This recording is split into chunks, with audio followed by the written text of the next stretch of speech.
Colin, Welcome back, everyone, episode 2. of our Diving into Altered Top Shelf Experience series. That's right. Uh, Again, guys, Top Shelf Experience, it's our way of connecting to the broader community.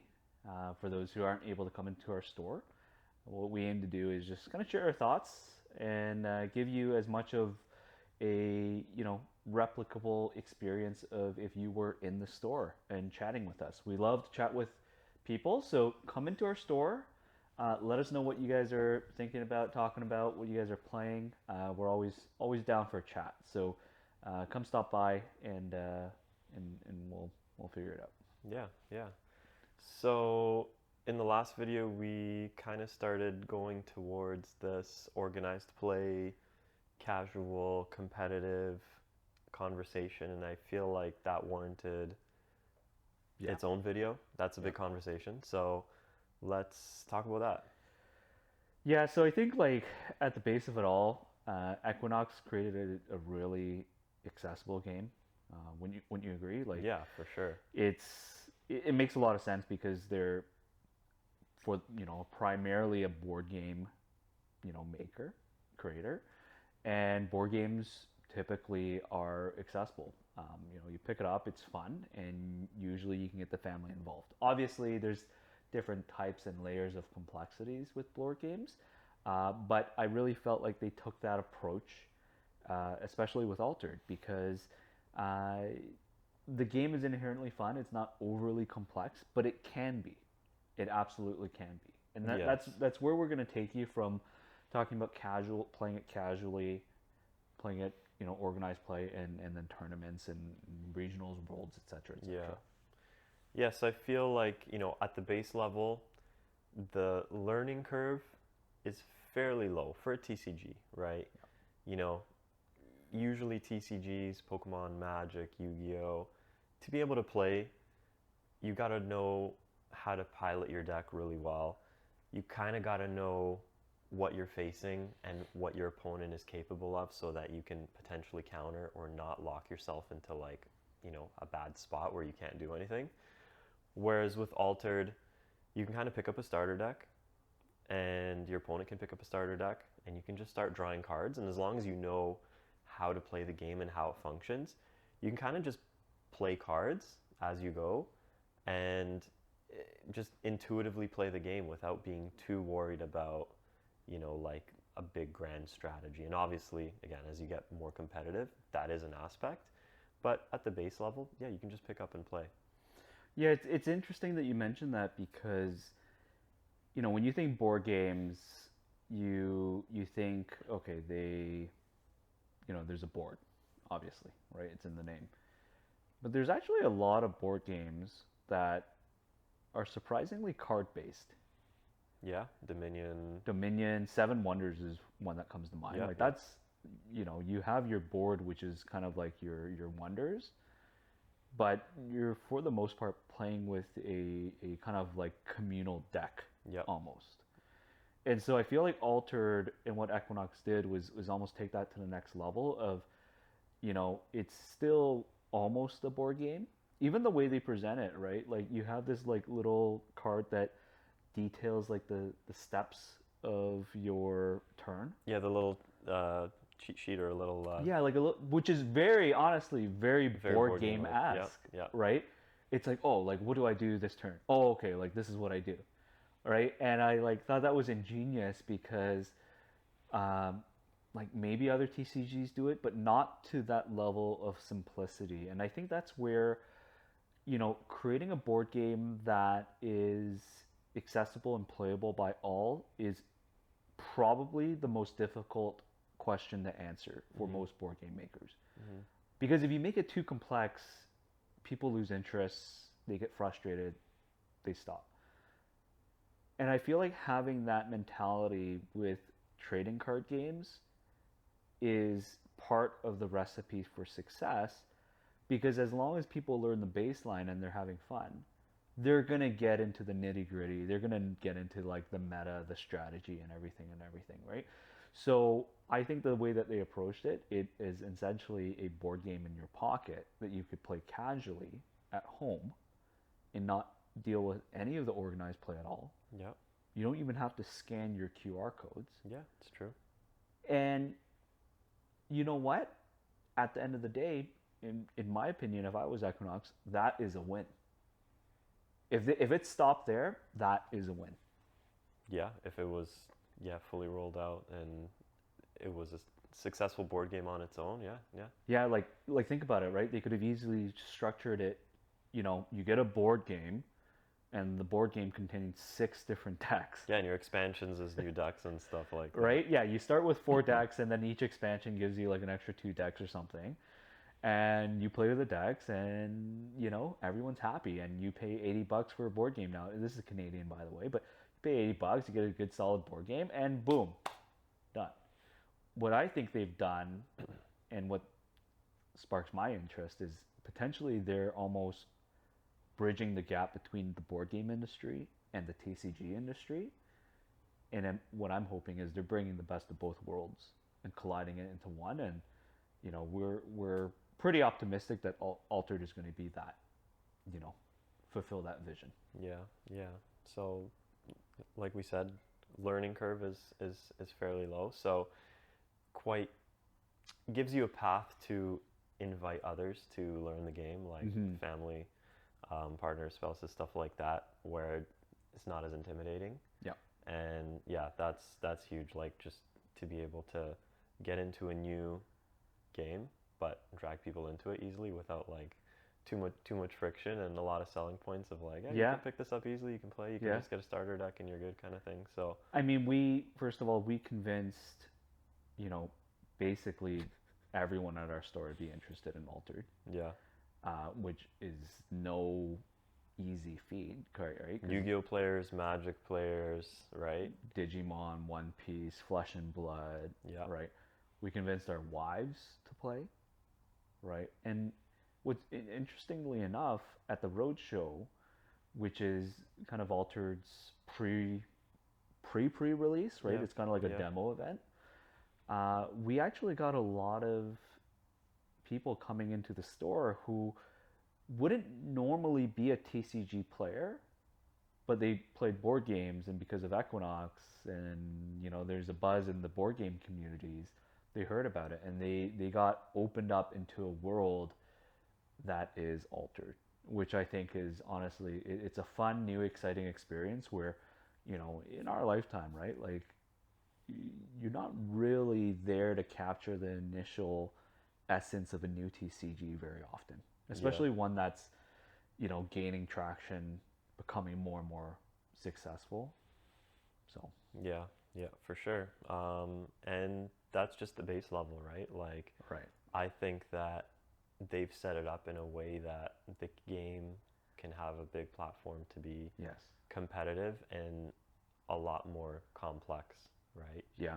So why don't we dive into then the next stage? You've been playing at home, you've been refining your deck, but you and your group are itching for something more. I think Altered can provide that. Yeah. So there's, I think, 2 ways you can do that. One is kind of the traditional aspect of you break booster boxes and you improve your decks. Another way is you can draft as well, right? Just like Magic, Pokemon, like you can run a draft. And the draft is really interesting as well because typically when you're constructing a deck in Altered, you're playing one faction. With a draft, you can play up to 3 factions. In a single deck? In a single deck. Oh, interesting. Right? So that's a really unique kind of experience as well. You're not going to continue playing that deck after draft. Maybe you could if you're, again, have your home group and you're kind of keeping it fairly casual. But it's just a way to, mix things up. Maybe a new set launches and you're doing a draft and, you're kind of just learning all the cards and learning all the different factions and seeing what is interesting to you so that you can further build on that faction. But I thought that was a pretty unique approach, right? Yeah, I think it definitely makes draft very different than playing like a classic constructed way. Yeah. And then in terms of improving your deck, where that really gets important is your uniques. Yep. Because you can only have 3 uniques in a deck, 15 rares, and up to, at minimum 40 cards in a deck. So those 3 uniques is really what makes your deck unique. And we talked about it in the last video, but just to kind of touch up on it, every unique is going to be different. It's going to have, from its base card and its rare card, it's going to have different mana costs. So it could cost you more to play that unique. It could cost you less. It could give more stats. It could give less, with a trade-off of having more powerful effects or additional effects. And those uniques are also going to change the way that you build your deck. So from a casual aspect to a competitive aspect, every deck on the competitive level is going to be different, because you might have a unique that you're going to play to its strength. So in terms of net decking, right, you look up a deck list online for Pokemon or Magic or whatever, and if you're playing, an opponent that's playing this hero or this commander or, this kind of main card, in Altered, that could essentially mean nothing in a sense, because their uniques might change the deck so much that you really don't know what to expect from your opponent. Yeah. It's interesting because, Equinox says that they want to make every game that you play unique, and one of the ways is through the unique cards. I think 3 is a a good amount, but not a crazy amount that will make this like a pay to win card, right? Right. I think with the way that the game works and how, at the end of the turn, cards get phased out, right? That hopefully will kind of make certain cards that are more inherently powerful not be the sole deciding factor of the outcome. Yeah, you're not using that card for 5 turns, exactly, or in Altered Days, but exactly, like in Magic or Pokemon, like if you get a really really strong card on the board, right, like it's on there until it's not. Yeah. Right. Yeah. Whereas in Altered, again, it gets phased out with the chance of being played against once. Obviously, there's certain cards that have a little bit of a recycle element. Yeah, and you can anchor and sleep and stuff like right? that. All those. But for the most part, right, like the game doesn't seem like it's designed in a way that's pay to win. Though, I'm sure like if you get the best of the best cards and refine it, it can eventually get to that point. Which, this is all speculation for now, right? Because there hasn't really been, enough test data to kind of see that. But but it's interesting nonetheless that every unique card is inherently unique, one of a kind, and through that you're going to get a one of a kind experience. Yeah, I mean, top uniques are going to drive top dollar for sure. And if you're going to be a competitive player, you are going to focus on those uniques. But yeah, I don't think it's not game breaking in a sense where, only the players with the biggest bankroll are going to be able to have the biggest decks, right? So plus you still have to draw into those cards, right? It's 3 cards in your deck. They're all inherently pretty different. So, to draw one specific card out of your deck at the right time. Yeah. Because there's no searching cards right now where like you can search your deck, which is the only thing that I could potentially see as an issue down the road, where it's like, oh, search your deck for X card, or a card that costs less than 4 mana. But yeah, like interesting to see how that plays out, and I think the whole topic of organized play, and how, from the lens of Equinox, how they're approaching it, is somewhat in a way that I find will get more people to be competitive, even though the way that they're structuring their locals and organized play is not inherently competitive, and that's what we call. That is what we call expeditions at the local level. That's kind of your local, and before we get super deep into that, I think the way they've built that out, it kind of pulls people in to play at the local level and slowly ease you into wanting to play more competitive. So how do they do that? So on the local level, stores like us will be hosting expeditions. That's your typical local, and you'll get rewards for coming to your expedition. So you'll get, packs with promos and stuff like that. And then also the way they've structured it is each set is a season.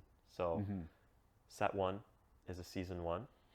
Set 2, that's when season 2 will start. And each season you will be on a adventure pass, is what they're kind of calling it. And your adventure pass, you pick one faction, a specific faction, and as you play expeditions, every expedition you go to, you'll gain progress on your expedition pass, Right. which then you'll get specific rewards, being alt art of cards that already exist. So Right. Yeah. So interesting, because the way that Equinox is structuring their adventure pass, or battle pass, like there's all these passes being released now. It's kind of like a participation prize, where as long as you come to an event, yes, you tick the box, you get your check mark, and you work towards that 14 levels of total complete prizing. And there's certain tiers and milestones that we'll delve into a little bit deeper, where you get kind of these milestone prizes, I guess. Yeah. And it is important to note that you don't have to win to get these prizes. Exactly, which there's plenty of TCGs right now, and everyone kind of does it a little bit differently, but obviously we'd be remiss to say that there was not some way of incentivizing top players. Absolutely, if you're a top player, sure, even at a local level, you get more prizes. Or if the whatever trading card game is, they'll send prizing, and there's only enough to really give to the top players. And that's what's sort of expected in the community now. Whereas Equinox kind of comes and says, hey, you know what? Forget that. Just come to your local expedition, play games. And I think that's the best approach, because at the end of the day, if you're going to 14 expeditions in a quarter, like 3-4 months, that's, say, 3 games every expedition, right? That's 42 games.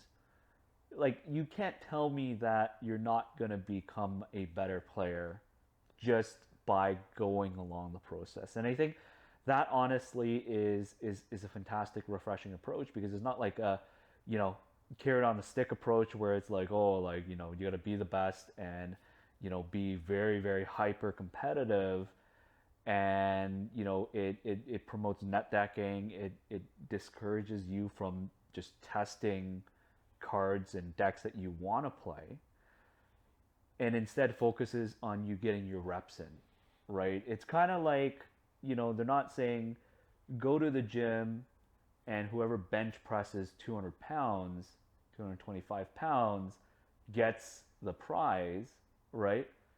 They're saying that go to the gym every day. Maybe not every day, but go to the gym 14 times in 3 months. Just get better. Just get better, right? Just participate.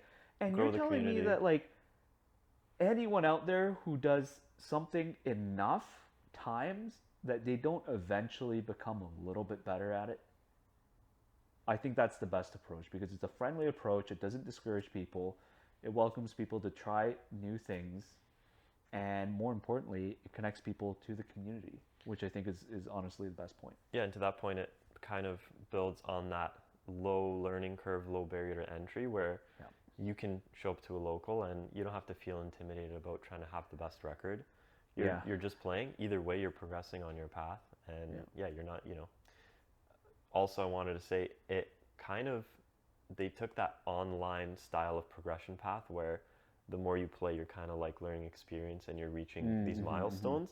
They've brought that to the physical level, the local level, the in-store level, where the more you play, you're kind of progressing your online experience, and you're hitting certain points, and then you're getting rewarded for that. So I think you also get don't you get a season badge or something that kind of says season 1, you kind of reach this tier, which I think is cool for the people that that care about those things. But at the same time, again, like if you're playing casually, just like come to a local. You know, I'm hoping what it does encourage is, you know, people not playing the most meta of meta decks at a local level, but instead That's true, actually. Yeah. focusing on play testing. Yeah. And more importantly, like as a TCG player, like if someone's playing TCG and they're new, and I've spoken to a bunch of, you know, our community that has, you know, just the other day, one of our customers, like we had a Pokemon locals, clearly someone more experienced, someone not as experienced, someone newer to the game. And it's intuitive that you don't want to absolutely Demolish that. demolish them because as a player within a TCG franchise that you enjoy, you almost want the card game to succeed, and one of the ways for it to succeed and continue succeeding is having more people play the game. And I think Altered can hopefully address that from the onset, so we're constantly getting more people coming into the store, meeting each other, making friends, learning the game, and having a good time. Yeah, yeah, for sure. You want to take a look at the reward track with a little more detail? And take Yeah, a look so at what let's those rewards are? yeah, let's dive into that now, and we'll take a Okay. look. All right. Okay, so what do we got here? Yeah, so for coming out to your expeditions, you'll be getting a promo pack, and your promo pack is going to consist of at least one alt-art token. So these are going to be the tokens. This is what your regular brass bug looks like from Axiom.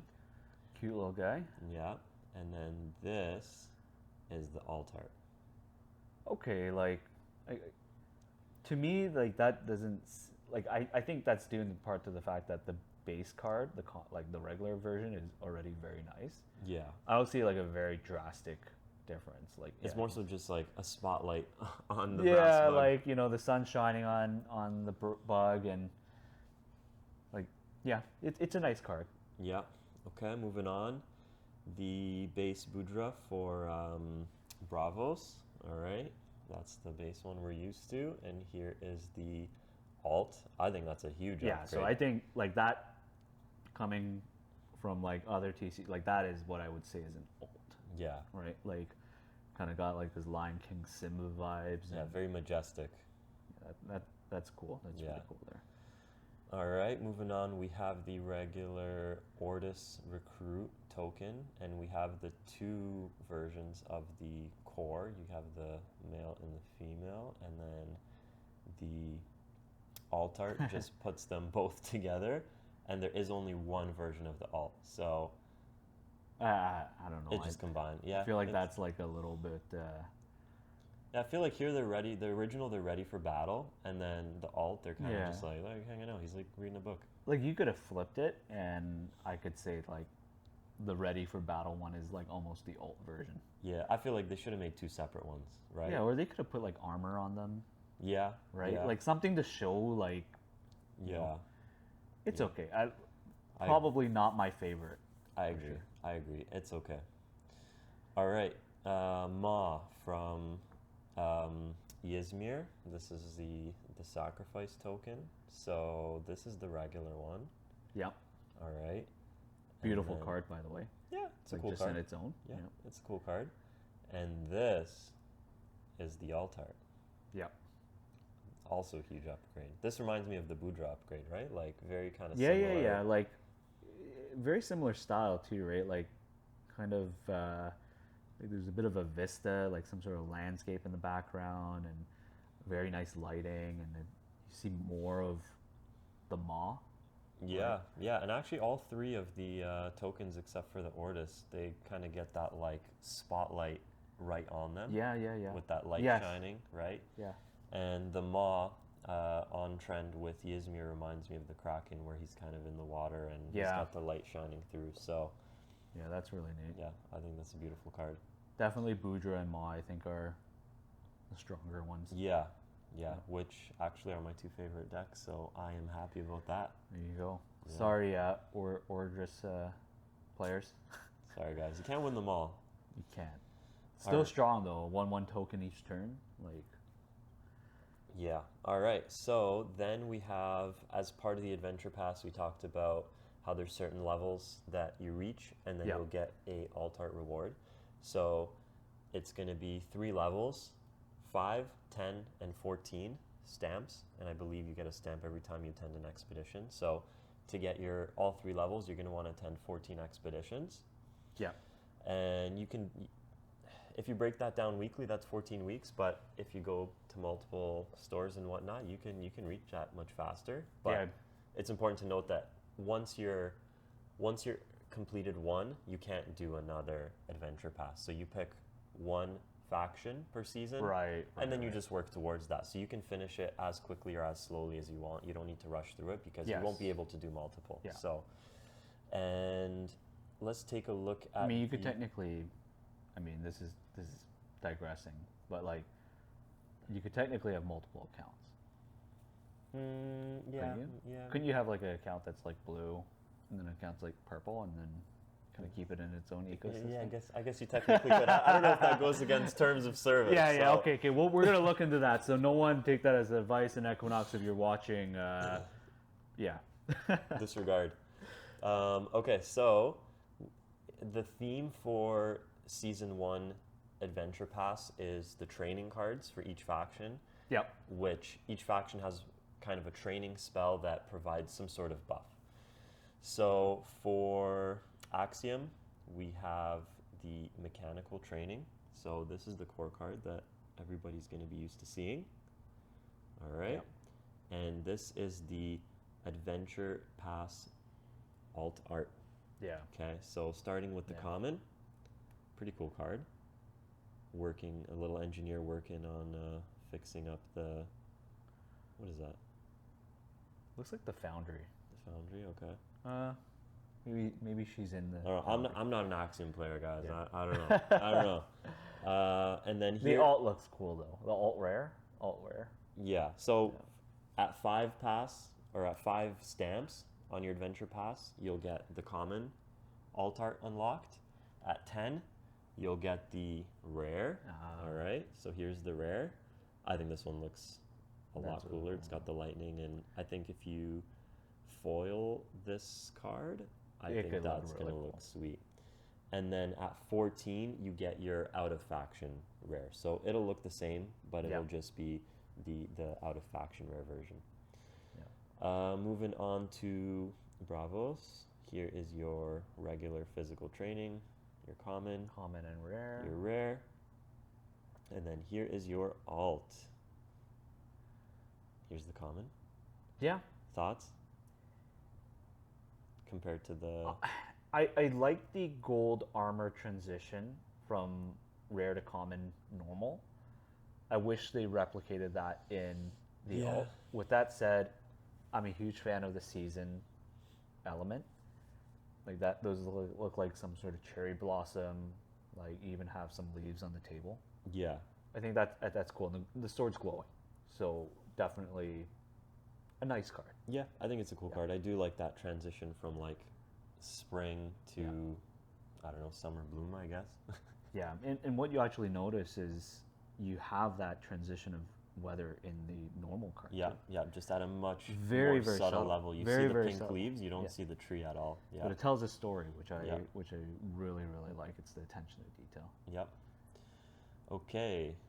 A cappella training, we have our Lyra training card. This is the core card and the rare for it. So you see the alligator kind of opens his mouth there. A little bit more whimsical, a little bit more spelly. Yeah. Yeah, and then here is the alt art. Okay. It's a nice okay. card, Yeah. It's nice. I like the rare. The rare is pretty cool. The difference is a little bit more subtle this time. Yes. I would say. I like how goofy this alligator is. Yeah, He goes from like attack mode to like just goofy. Yeah, even his tongue is hanging on the side there. Yeah. Okay. Here is your Muna meditation training. Yep. I like the rare a lot better. I think it's nice that, you know, there's actually kind of a picture in those. The ethereal deer. Yeah. Yeah. And the alts kind of have a similar story with a slight different touch. Yeah. Not too drastic. Well, the deer is also more majestic with the horns and things like that. And she kind of looks like a mushroom with her like wavy Oh yeah, hands. yeah, I wonder if that's intentional. yeah. Probably pretty similar card though. Otherwise, Very right? like I would say meditation training the base versions, like those are very strong cards. So that's why I think the alt ones don't look like they have as much of a leap. It's because the base one almost looks so good. Yeah, Yeah. yeah. That could be true. Muna players celebrating right now. Yeah. Ortis, teamwork training. Okay. Teamwork Alright. makes the dream work. That's right. Yep. All right. And common rare, and then here is the alts. Yeah. Yeah. Like All they did is change the color though between the common and the rare. Not much. no, the hands are different. Like that I hand on the guess back is like they're more like, spiky, illuminated. Oh yeah, he's got right? like spiky nails or whatever. Right. Is there 4 hands or 3 hands? 4 hands. There's 4 hands. This one almost looks like 3. The common. Yeah, there's 4 hands. Yeah. Which is interesting because I think the top one had 3 hands. No, it has 4. Oh, it has 4. Okay. Yeah. Okay. Interesting. That person did their nails. Yeah. Grew nails like. Yeah. All right. Magical training, my favorite from Ysmir. So the common, the rare, I think. Solid, solid card. Yeah, solid card. I think the rare looks great. I like the purple. Obviously, You get the Ysmir stars is too. obviously Ysmir's purple theme. So, and the alts, I think these are the best upgrades for alts in my opinion. I'm a bit biased, but yeah, here they are. Common, Yeah, definitely. rare. Blow it out of the water. Yeah. Even with the base versions being so attractive, like Yeah. being nice, aesthetically pleasing cards. But I think it's the art style. Yes. Yeah. Very. It's very yeah. unique. Yeah. Yeah. All right, and I think that is it for the alt arts. There is also hero promos that you'll be able to get from the promo packs. So the training alts are from the adventure pass. The tokens we looked at were from the promo packs. Right. So you get a promo pack from participating in an adventure pass, and there is a breakdown of kind of what you get from that. So in your first slot, you have chances at getting a token, and it's interesting because you actually have a higher chance of getting those Ortis tokens as well as a Maw. 1 in 3 packs will have one of those, whereas 1 in 6 will have a Buddha or a Brass Bug. You have a chance of a unique foiler, that's 11%, rare foiler a third, and also a unique card that you can get in your promo slot, and pretty high chance at 40%. Yeah, 40% mean like that to me is it's pretty neat because it means that you could effectively not even really need to break that many booster boxes or buy singles. Yeah, You if you're chasing uniques, this is going to be a pretty effective way to Yeah. find uniques. So, Yeah. and then you come out to your expedition, and people are also breaking promo packs, and there's Yep. an opportunity for trading there. So Exactly. They might get a unique that they don't really need, and you guys can trade. So yeah, highly encourage everybody to check your local game store for expeditions that are coming up. We'll try to have ours set up Yeah. fairly soon. We're waiting for some more information there, but Yeah, check us out on our website. We will update it with events or our Discord and Instagram. Always going to keep you guys updated. Right now, we're thinking of having our expeditions on Saturdays. yeah. If you're in the local Greater Toronto area, I think we're one of a few stores hosting events. I know Yeah. 401, but that's more Toronto Vaughan and Harry Tarantula. They're also Yeah. holding tournaments, but out west, I think. Yeah, we're- not too many options. So yeah, not check too us many out. options. Check us out. Stop by the store, and we'll see you at the next expedition. All right, guys. See you there.